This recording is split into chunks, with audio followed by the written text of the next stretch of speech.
தமிழ் மக்கள் அனைவருக்கும் என் அன்பான வணக்கம். இன்றைக்கி பாட்டி சமையலில் என்ன ரெசிபி பார்க்க போகிறோன்னா, இடியாப்பம் தான் எப்படி பண்ணுறதுன்னு பார்க்க போகிறோம். இப்போ வாங்க வீடியோக்குள்ளே போயிடலாம். சூப்பராக இருக்கும் இந்த ரெசிபி, நீங்கள் ட்ரை பண்ணி பாருங்கள் இந்த மெத்தடில்.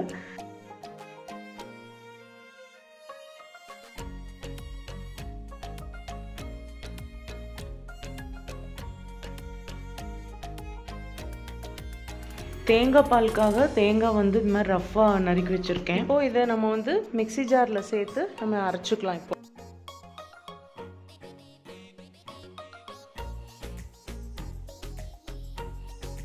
தேங்காய் அரைக்கும் போதே கொஞ்சமாக இதில் ஏலக்காய் சேர்த்து அரைச்சிக்கலாம். பொடி இருந்ததுன்னா நம்ம பால் எடுத்ததுக்கப்புறமா பொடி சேர்த்தும் கூட மிக்ஸ் பண்ணிக்கலாம்.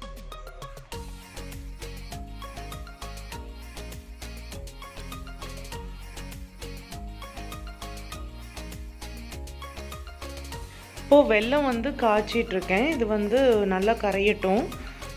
அதுக்குள்ளே மாவு சலிச்சுக்கலாம்.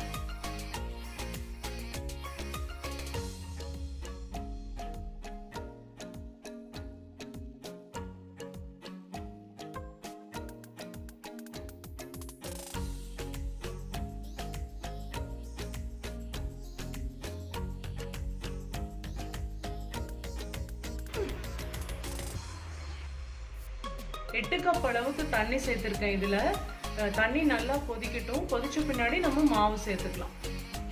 இதுலேயே கொஞ்சம் உப்பு சேர்த்துக்கலாம். ஒரு 2/4 டீஸ்பூன் சேர்த்துருக்கேன். 2 ஸ்பூன் எண்ணெய் சேர்த்துக்கலாம். அப்போ தான் மாவு ஒட்டாமல் வரும்.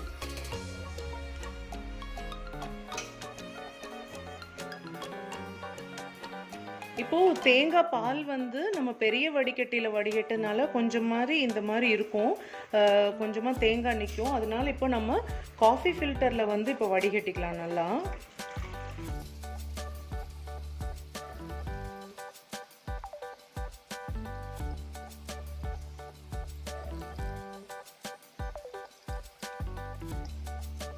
இப்போ பாகு நல்லா காஞ்சிருச்சு. ரொம்ப தண்ணி மாதிரி இல்லாமல் ஓரளவுக்கு திக்காக தான் எடுத்திருக்கேன்.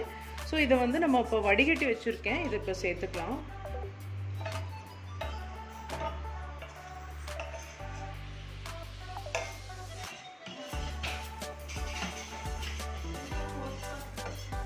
இப்போ நம்மளுக்கு தேங்காய் பால் வந்து ரெடி ஆயிடுச்சு. அடுத்து தண்ணி கொதிச்சிருக்கும். நம்ம இப்போ வந்து மாவை தண்ணியில் சேர்த்துக்கலாம். இப்போ பாருங்க, நல்லா தண்ணி கொதிச்சிருச்சு. இப்போ மாவு சேர்த்துக்கலாம். 8 கப் அளவுக்கு தண்ணி சேர்த்துருக்கேன். இதில் வந்து 4 கப்பு மாவு சேர்க்க போகிறோம். இப்போ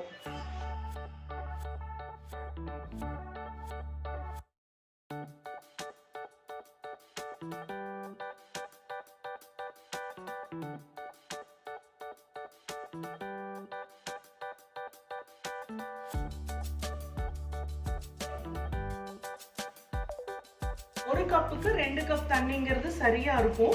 இப்போ இது மாவு ஆறிச்சுன்னா நல்லா திக்காயிடும். அதுக்கப்புறமா காமிக்கிறேன். நம்ம மாவு வந்து நல்லா ஆறிடுச்சு. நல்ல பஞ்சு மாதிரி நல்லா வந்திருக்கு.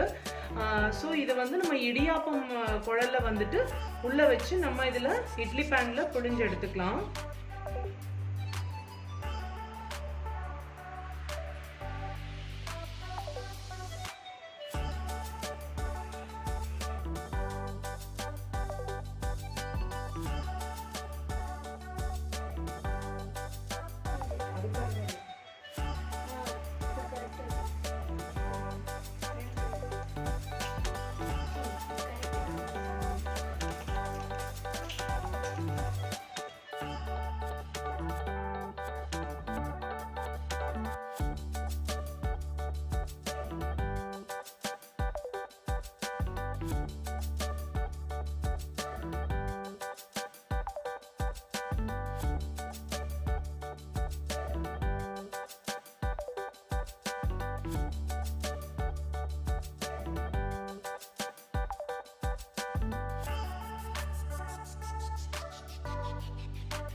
இப்போது பார்த்துடலாம் இடியாப்பம் எப்படி வந்திருக்குன்னு. இப்போ நான் ஸ்டவ் ஆஃப் பண்ணிட்டேன்.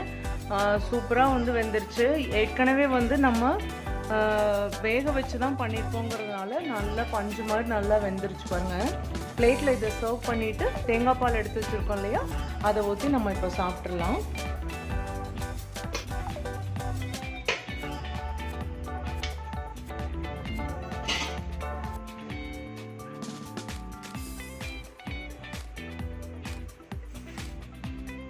இடியாப்பம் ரெடி ஆயிடுச்சு சுட சுட.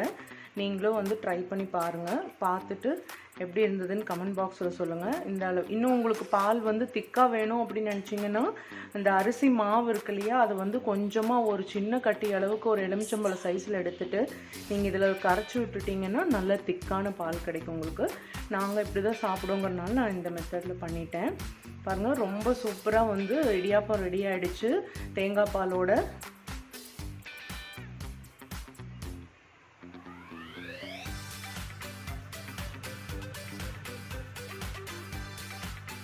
அவ்வளோ அட்டகாசமாக இருக்குது.